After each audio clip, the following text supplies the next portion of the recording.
Bonjour chers élèves, j'espère que vous allez bien. Aujourd'hui, nous allons apprendre une nouvelle leçon de conjugaison qui s'intitule Le plus que parfait. Lisons d'abord les phrases proposées. Le dépliant que Rami avait lu spécifiait bien qu'il n'y avait aucun danger. Sa mère était partie quand il se réveilla. Question 1. Relevez les verbes conjugués à un temps composé. Bravo! Les verbes sont, avait lu, était parti. Question 2. Observez la construction de ces verbes à ce temps. Que remarquez-vous? Très bien, ces verbes sont formés de deux éléments, de l'auxiliaire avoir ou être, suivi du participe passé du verbe. Question 3. À quel temps les auxiliaires avaient et étaient sont-ils conjugués? À l'imparfait, c'est vrai. Question 4. Savez-vous comment s'appelle ce temps de conjugaison formé de deux éléments dont le premier élément est l'auxiliaire conjugué à l'imparfait et le deuxième est le participe passé?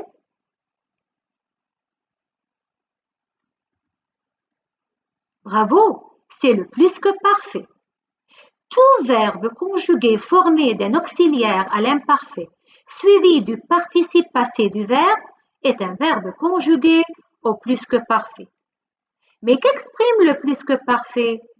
Le plus que parfait exprime toujours une action achevée dans le passé et antérieure à celle exprimée au passé, c'est-à-dire qui s'est déroulée avant une autre action du récit. Maintenant, lisez les verbes soulignés dans les deux colonnes. Avait préparé, avions fini, était parti, s'était dirigé. En ce qui concerne l'utilisation de l'auxiliaire, quel auxiliaire a-t-on utilisé en conjuguant les verbes au plus que parfait dans la première colonne? Oui, c'est juste, c'est l'auxiliaire avoir.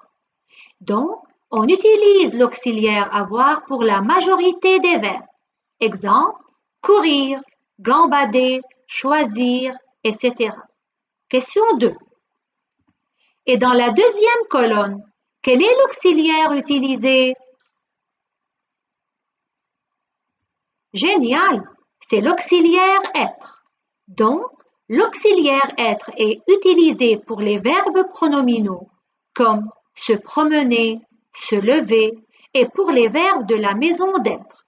Attention, chers élèves, vous devez les savoir par cœur.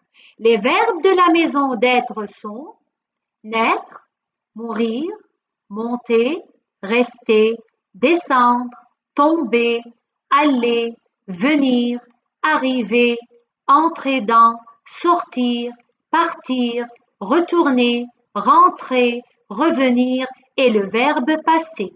Tous ces verbes de la maison d'être se conjuguent avec l'auxiliaire être.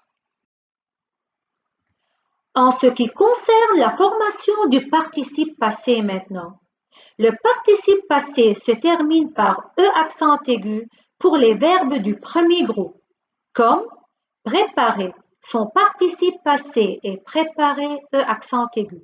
Vous remplacez alors ER par E accent aigu.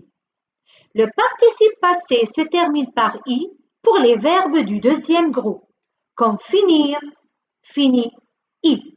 Vous remplacez encore IR par I.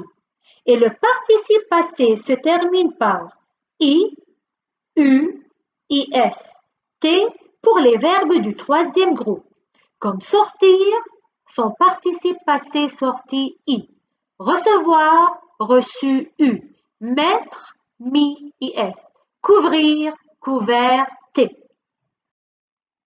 Dans cette partie, découvrons l'accord du participe passé. Lisez les phrases A et B. Clara était partie à toute vitesse pour ne pas rater son spectacle. Pasteur avait épousé Marie en 1849. Question 1.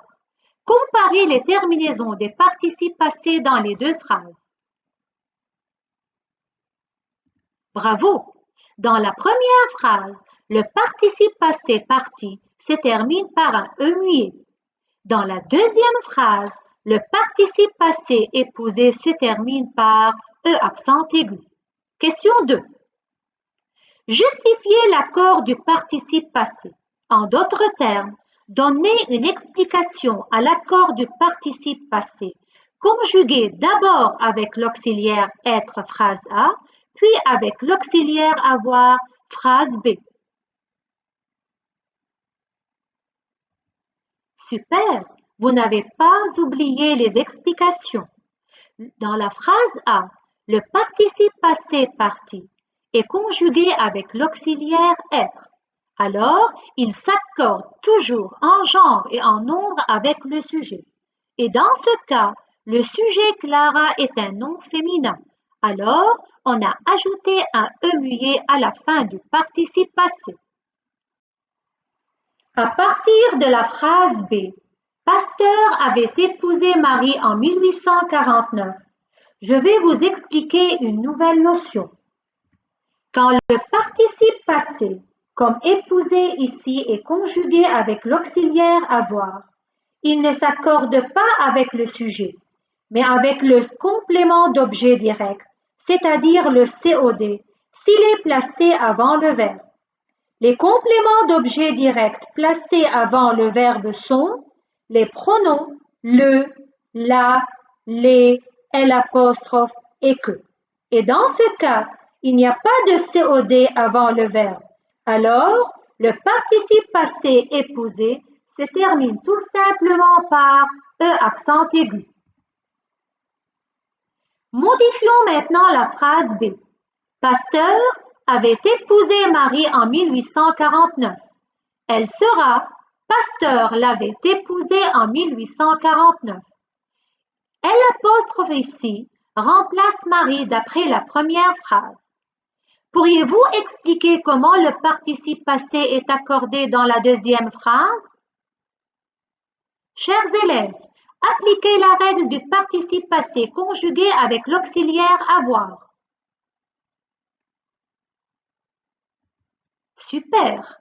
Le participe passé épousé est conjugué avec l'auxiliaire avoir. Alors, il ne s'accorde pas avec le sujet, mais avec le COD s'il est placé avant le verbe. Et dans ce cas, le COD l'apostrophe est placé avant le verbe. Il remplace Marie, un nom féminin. Pour cela, épouser se termine par un E muet. Maintenant, c'est la mise au point. Attention, c'est à retenir. Le plus que parfait sert à exprimer un événement achevé dans le passé et qui s'est déroulé avant un autre événement du récit. Il est formé de l'auxiliaire avoir ou être, conjugué à l'imparfait, suivi du participe passé du verbe. Il s'agit de deux verbes conjugués au plus que parfait. L'un avec l'auxiliaire être, exemple le verbe tomber. L'autre avec l'auxiliaire avoir, exemple le verbe choisir. Le participe passé, conjugué avec l'auxiliaire être, s'accorde en genre et en nombre avec le sujet. Et le participe passé, conjugué avec l'auxiliaire avoir, ne s'accorde pas avec le sujet, mais avec le COD, le, la, les, l'apostrophe, et que, si celui-ci est placé avant le verbe. Bon, passez à l'application. Vous devez travailler sérieusement ces exercices dans votre cahier de maison. 1. Conjuguer les verbes avoir, être, faire, aller, trouver, agir, vendre, mettre, ouvrir, descendre, prendre et dire au plus que parfait. 2. Justifier l'accord des participes passés soulignés dans les phrases suivantes. Les citoyens avaient ramassé des champignons comestibles. Les gamins étaient allés se promener dans le jardin public du village. J'avais acheté des fraises et je les avais mangées. Bonne chance! Merci pour votre attention et à la prochaine.